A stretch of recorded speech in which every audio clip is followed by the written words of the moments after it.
Bro, gue udah cukup jago gerakan dasar kalistenik. Nextnya apa nih? Nah, kalau lo mau tahu jenis-jenis gerakan kalistenik berdasarkan yang sering dilombakan, dijadikan kompetisi di level nasional atau internasional, gue jelasin kategorinya ya.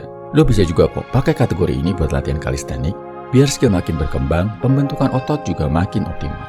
Satu hal lagi, video latar belakang diambil dari para kalistenik warrior Indonesia yang udah menginspirasi banyak orang, termasuk gue, buat latihan kalistenik.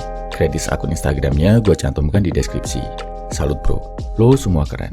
Oh ya, sejauh ini belum ada aturan yang paten banget buat kompetisi kalistenik. Biasanya tergantung sama penyelenggaranya, tapi kurang lebih gambarannya kayak gini bro. Pertama adalah kategori set and reps atau sering disebut juga endurance. Lo coba ngelakuin satu gerakan sebanyak-banyaknya dalam batas waktu yang ditentukan. Kayak yang dilakuin di tes masuk polisi atau tentara. Misal, harus bisa minimal 10 pull up dalam semenit atau 35 push up dalam semenit. Buat kategori ini, intinya banyak-banyakan reps dalam waktu tertentu. Latihan jenis kayak gini penting banget bro, rutin lo lakuin, dimanapun level skill lo saat ini. Mau lo masih pemula banget atau skill lo udah dewa, latihan set and reps masih wajib dilakuin. Karena ini bagus buat naikin level massa otot dan kekuatan lo. Massa otot naik, badan lebih sehat. Kekuatan naik, lo jadi lebih siap buat ngelakuin gerakan kalistenik yang lebih sulit.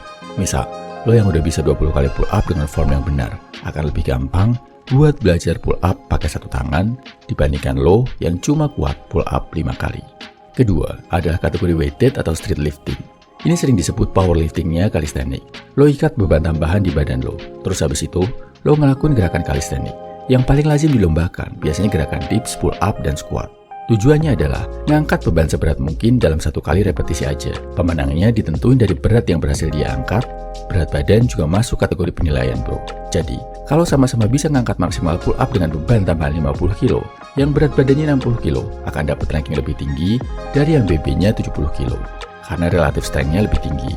Buat latihan, ini juga wajib, terutama buat lo yang udah jago gerakan dasar. Lo bisa beli atau bikin sabuk kalistenik yang bisa diikat ke rantai pemberat, atau pakai rompi pemberat. Jadi pull up atau dips lo gak cuma pakai berat badan tapi ditambah beban lagi. Ini bakal cukup naikin daya ledak atau explosiveness saat ngelakuin gerakan dasar kalistenik. Ketiga, kategori statik.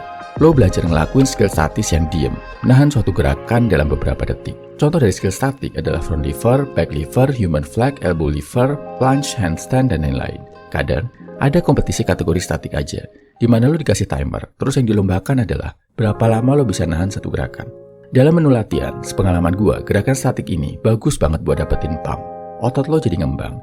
Karena waktu nahan gerakan statis, aliran darah benar-benar fokus ngalir ke otot yang bantu lo buat nahan gerakan itu.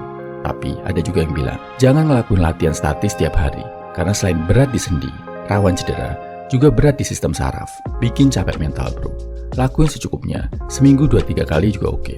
Keempat, kategori dynamic. Ini yang menurut gue paling susah, karena selain perlu penguasaan skill, perlu juga nyali yang tinggi, karena lo bakal sering jatuh. Contohnya, gerakan 360, di mana lo muter 360 derajat di udara. Kalau mau ngelakuin ini, pastikan lo latihan di tempat yang aman. Better kalau sama pelatih atau sama teman. Nah, di calisthenics ini, ada kategori kompetisi freestyle, di mana lo harus nampilin combo gerakan dynamic digabung sama gerakan static. Terus skornya dinilai sama juri, berdasarkan keindahan dan kelancaran gerakan lo. Oke bro, share di kolom komentar ya. Dari set and reps, weighted, static, dan dynamic calisthenics, mana aja yang udah pernah lo latih? Dan skill calisthenics apa yang sekarang udah lo kuasai? Salam Heavy Man, semangat bro!